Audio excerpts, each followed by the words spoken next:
car behind me is the Chery Tiggo 7, and if you're thinking that you've never heard of Chery before, well, they might be new to the UK, but they're not new. In fact, they're China's biggest vehicle exporter.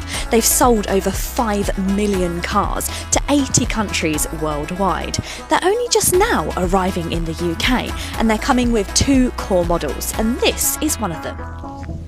The Tiggo 7 certainly doesn't look out of place next to a Nissan Qashqai or a Hyundai Tucson. Around the front you've got crystal daytime running lights, and you also get this diamond effect grille which really makes a statement. But my favourite design feature has got to be the floating roofline.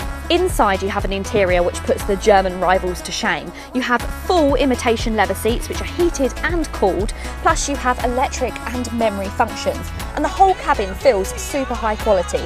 I especially like this carbon effect on the doors and across the cabin. You also get a really nice quality steering wheel with the haptic buttons and 2 12.3-inch digital displays. The version that I'm driving is the Super Hybrid. Now this works a little bit differently to most rivals. It's a plug-in hybrid which you can either charge at home or you can charge it on a public charger. And when it's fully topped up, you get around 56 miles of pure electric driving. That's enough to cover most people's daily or even weekly commutes without ever turning the engine on. But what happens when the battery runs low? Well, this is where the system is really interesting. In many plug-in hybrids, once the battery is empty, the car just behaves, well, like a petrol car with a small hybrid boost. But in the Tiggo 7, the petrol engine's main job is to act as a generator, topping up the battery pack so there's always some electric charge left. You're still being driven by the motors most of the time, and the engine is essentially working in the background to keep things going.